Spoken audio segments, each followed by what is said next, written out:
সুপ্রিয় দর্শক, আসসালামু আলাইকুম। আজকের পর্বে আমি আপনাদের সাথে খুবই সহজ একটি কেকের রেসিপি শেয়ার করব। আজকের এই কেকটিও আমি চুলায় নর্মাল সিলভারের হাঁড়িতে বেক করব।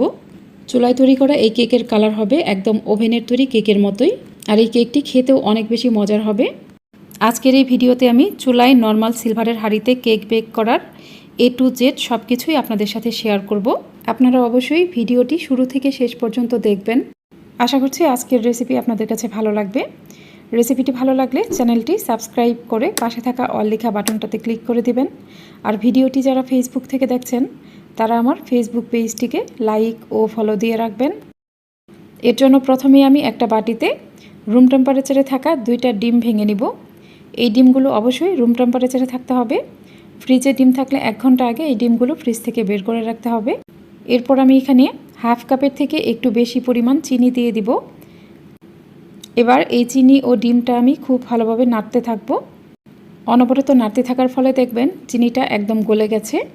চিনিটা পুরোপুরি গলে যাওয়ার পরেও এটা আমি নাড়তে থাকব যতক্ষণ পর্যন্ত এই ডিম ও চিনি একদম সাদাটে কালার না হয়ে যাবে, ততক্ষণ পর্যন্ত আমি এটা নাড়তে থাকব। দেখুন, অনবরত নাড়তে থাকার ফলে কিন্তু এটা একদম সাদাটে কালার হয়ে গেছে। এরপর দিয়ে দিব হাফ কাপের থেকে একটু বেশি পরিমাণ সয়াবিন তেল। আপনারা চাইলে এখানে শুধু হাফ কাপ পরিমাণ তেলও দিতে পারেন। দিয়ে দিব 1 চা চামচ পরিমাণ ভ্যানিলা এসেন্স। এবার এই মিশ্রণটাকে আমি ভালোভাবে নাড়তে থাকব। আমি কিন্তু এখানে একটা ভুল করেছি, সেটা হলো তেলটা একবারে দিয়ে দিয়েছি। আপনারা এখানে অল্প অল্প করে তেল দিবেন এবং অনবরত নাড়তে থাকবেন। তেলটাকে আপনারা এখানে 4 থেকে 5 বারে অ্যাড করবেন।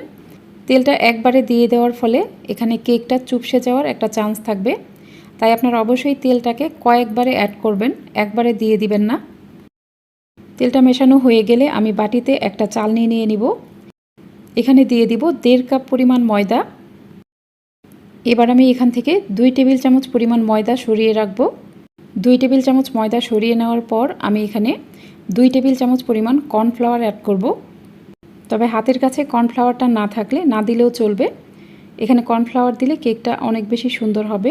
এবার এখানে দিয়ে দিব 1 চা চামচ পরিমাণ বেকিং পাউডার। এরপর দিয়ে দিব 1 চিমটি পরিমাণ লবণ। এই শুকনো উপকরণগুলো আমি ভালোভাবে চেলে নিব। ময়দাটা চেলে নেওয়া হয়ে গেলে আমি একটা নর্মাল হ্যান্ড হুইক্সের সাহায্যে এটা আলতো হাতে মিশিয়ে নেব। দেখুন, এইভাবে আলতো হাতে মিশিয়ে নিতে হবে।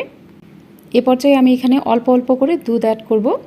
আমি এখানে 1 টেবিল চামচ পরিমাণ দুধ দিয়ে দিলাম। দুধ দেওয়ার পর আমি এই বেটারটাকে ভালোভাবে নেড়ে নিব। আমি একটু করে নেড়ে নিব এবং 1 টেবিল চামচ করে দুধ অ্যাড করব। আমার আজকের এই কেকের বেটারটা কিন্তু খুব বেশি নরম হবে না, এটা একটু আঠালো হবে। আমি এখানে আরও 2 টেবিল চামচ পরিমাণ দুধ দিয়ে দিলাম। এখানে আমি মোট 4 টেবিল চামচ পরিমাণ দুধ দিয়েছি। এবার আমি বেটারটাকে অনবরত নেড়ে চেড়ে ভালোভাবে মিশিয়ে নেব। বেটারটা ভালোভাবে মেশানো হয়ে গেলে আমি কেক বেক করার জন্য কেকের মোল্ড রেডি করে নিব। আমি একটা 6 ইঞ্চি মোল্ডে ভালোভাবে তেল ব্রাশ করে নিয়েছি। মোল্ডে তেল ব্রাশ করে নেওয়ার পর আমি এখানে একটা নর্মাল কাগজ কেটে দিয়ে দিলাম। আমি এই কাগজের উপরেও তেল ব্রাশ করে নিব। কাগজের উপরেও তেল ব্রাশ করে নেওয়ার পর আমি এখানে বেটার দিয়ে দিব। এই বেটারটা কিন্তু একটু আঠালো হবে। বেটারটা একটু আঠালো হলেও কেকটা অনেক বেশি সুন্দর হবে।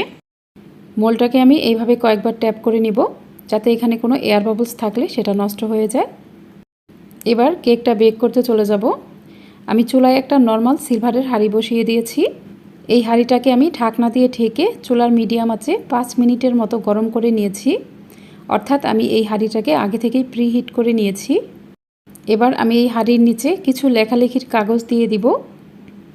দেখুন, আমি এখানে কিন্তু কয়েকটা কাগজ নিয়েছি। আমি এখানে 4টা কাগজ নিয়েছি। এখানে অবশ্যই কয়েকটি কাগজ নিতে হবে। এই কাগজগুলোকে আমি হাঁড়ির ভিতর দিয়ে দিব। এরপর আমি এখানে একটা স্টিলের স্ট্যান্ড নিয়েছি। আমাদের সবার ঘরেই সাধারণত এরকম স্ট্যান্ড থাকে। অবশ্যই চেষ্টা করবেন কেক মোল্ডটা এরকম স্ট্যান্ডের উপর অথবা অন্য যে কোনো কিছুর উপর বসিয়ে দিতে। কেক মোল্ডটা কিন্তু কোনোভাবেই সরাসরি কাগজের উপর বসিয়ে দিবেন না। কাগজের উপর একটা স্ট্যান্ড বা অন্য কিছু দিয়ে তার উপরে মোল্ডটা বসিয়ে দিতে হবে। এই স্টিলের স্ট্যান্ডের উপরে কেক মোল্ডটা বসিয়ে দেওয়ার ফলে কিন্তু কেকটা পুড়ে যাওয়ার কোনো চান্স থাকবে না। আপনারা অনেকেই বলেন কেকটা পুড়ে যেতে পারে অথবা পাতিলটা পুড়ে যেতে পারে। আমি আপনাদেরকে আজ বিস্তারিত সব কিছুই দেখিয়ে দেওয়ার চেষ্টা করব। কিছুক্ষণ পর আপনাদের সাথে আমি আরও কিছু বিষয় শেয়ার করব, তাই অবশ্যই পুরো ভিডিওটি দেখবেন। কেক মোল্ডটা বসিয়ে দেওয়ার পর হাঁড়িটা ঢাকনা দিয়ে ঢেকে দিব।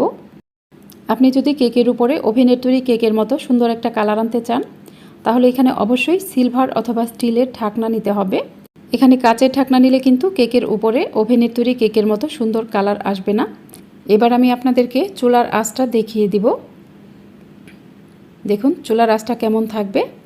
চুলার আঁচটা কিন্তু খুব বেশিও থাকবে না, আবার একদম কমও থাকবে না।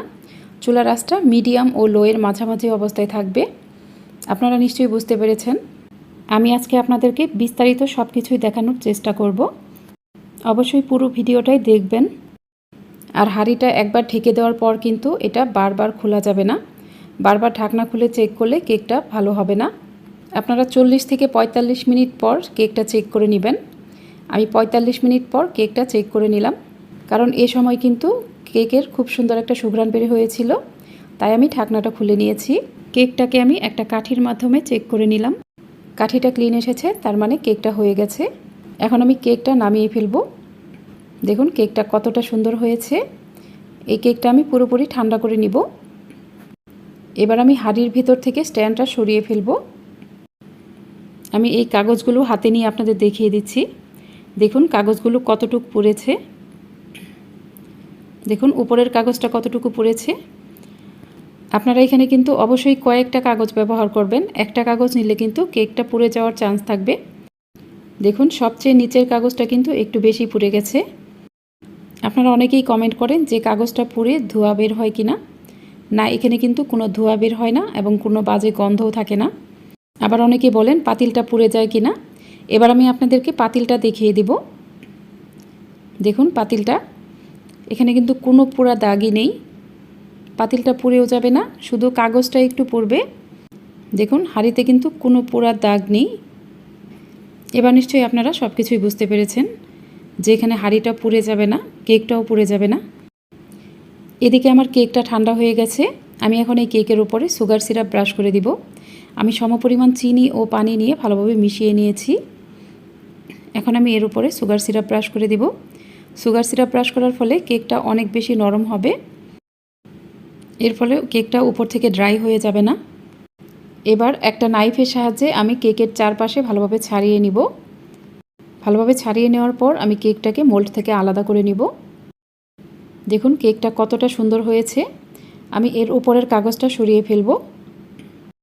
এবার আমি কেকটাকে একটা ট্রেতে নিয়ে নিব। আমি আপনাদেরকে কেকটা কেটে দেখিয়ে দিচ্ছি। দেখুন কেকটা কতটা নরম হয়েছে। এর ভেতরটা কিন্তু অনেক বেশি সুন্দর হয়েছিল। এই কেকটি কিন্তু খেতেও অনেক বেশি মজার হয়েছিল। আমি আপনাদেরকে পুরো কেকটা কেটে দেখিয়ে দিতে পারিনি, কারণ এই এক পিস কেক কাটার পরেই কিন্তু আমার এখানে ইলেকট্রিসিটি চলে গিয়েছিল। আর ইলেকট্রিসিটি একবার যাওয়ার পরে একদম 4 ঘন্টা পরে এসেছে, যার কারণে আমি আপনাদেরকে এই ভিডিওটা পুরোপুরি শেয়ার করতে পারিনি। আর এই কেকটি কিন্তু অনেক বেশি সুন্দর হয়েছিল আর খেতেও অনেক মজার ছিল। আশা করছি আজকের এই রেসিপিটিও আপনাদের সবার কাছে খুবই ভালো লেগেছে। যদি ভালো লাগে তাহলে অবশ্যই আমার চ্যানেলটি সাবস্ক্রাইব করে পাশে থাকা অল লেখা বাটনটাতে ক্লিক করে দিবেন। আর ভিডিওটি যারা ফেসবুক থেকে দেখছেন তারা আমার ফেসবুক পেজটিকে লাইক ও ফলো দিয়ে রাখবেন। আজ এই পর্যন্তই। সবাই অনেক বেশি ভালো থাকবেন। আল্লাহ হাফেজ।